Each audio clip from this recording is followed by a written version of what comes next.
Alors, grandautomobile.fr et JT Auto avaient rendez-vous ce matin au cœur d'AutoGM avec la marque Mitsubishi. Nous sommes vendredi, c'est le dernier essai de la semaine et c'est le troisième essai en hybride que nous réalisons. Aujourd'hui, nous essayons donc l'Outlander de Mitsubishi, FEV, qui veut dire hybride rechargeable.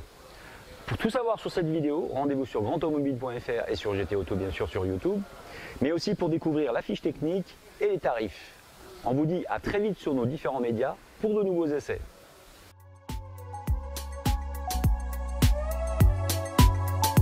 Allez, départ donc de chez Mitsubishi Martinique au cœur d'AutoGM, direction Carrère pour une séance photo de la Star Nippon, puis direction la commune de Sainte-Luce pour lui donner un peu de hauteur s'il en faut, avec une séance de drone. Rappelons que cette vidéo est un résumé de notre article bien plus complet sur grandautomobile.fr.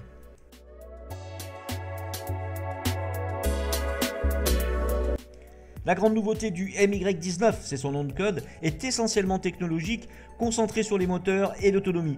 Rappelons que l'Outlander est un hybride essence électrique rechargeable et 4x4 en prime.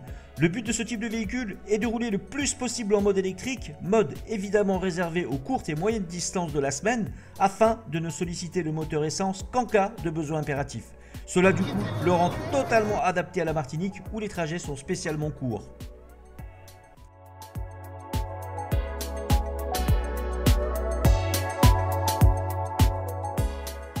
Alors pour ce SUV de 4,70 m de long, les designers de Mitsubishi ont revu la calandre, le becquet ainsi que les boucliers et les feux avant et arrière.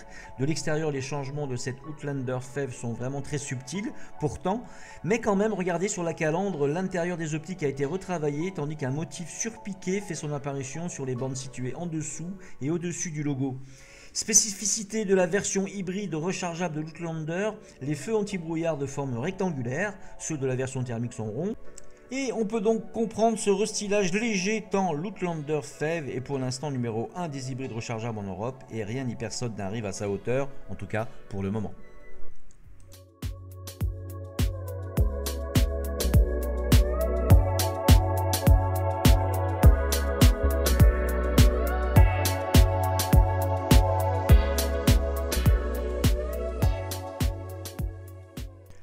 En fait, il faut passer la porte de l'Outlander pour prendre une première mesure des améliorations offertes au véhicule.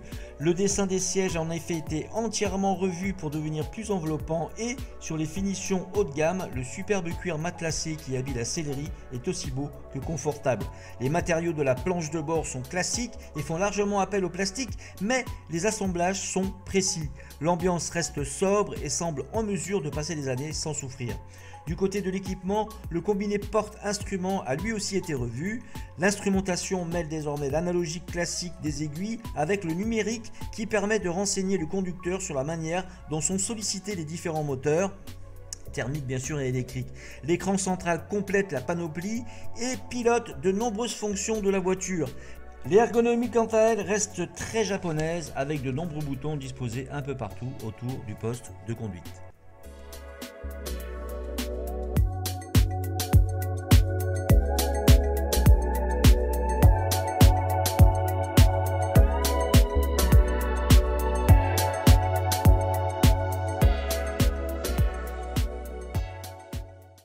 L'Outlander est un vrai 4x4, il dispose d'un moteur électrique à l'avant. Avec ses 3 moteurs, le Mitsubishi peut fonctionner automatiquement bien sûr selon 3 modes. Le premier évident est le mode 100% électrique où seuls les 2 moteurs électriques donc sont sollicités, alimentés par la batterie.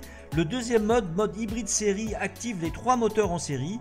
L'Outlander roule toujours en électrique, mais le moteur thermique est activé par la recharge des batteries via l'alternateur. C'est un mode ponctuellement prévu en cas d'accélération quand le niveau de batterie est trop bas.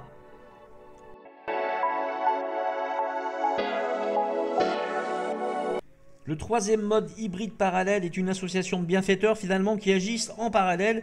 Le thermique s'occupe d'un train avant avec l'assistance de l'électrique avant et l'électrique arrière se préoccupe des roues arrière, c'est tellement simple. Et si les conditions le permettent, le thermique recharge les batteries. Cela nous donne une puissance de 230 chevaux et un fonctionnement en 4x4, la spécificité de l'Outlander. Mitsubishi s'est même senti obligé d'ajouter un mode sport dans la gestion et la transmission qui donne une sensation de réponse plus rapide de l'accélération.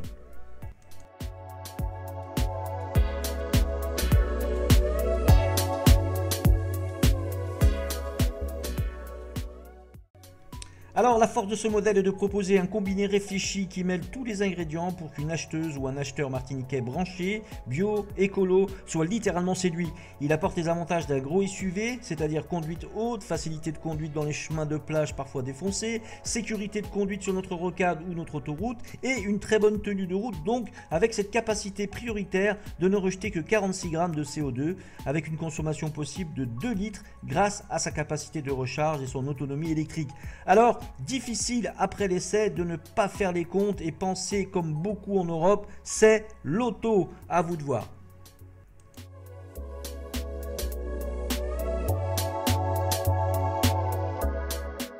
Eh bien, vous l'avez compris, notre essai est maintenant terminé. Je vous engage à aller sur grandautomobile.fr pour voir cet article, la fiche technique, les tarifs, vous abonner sur cette vidéo et moi, je vous dis à très vite pour un nouvel essai sur nos différents médias.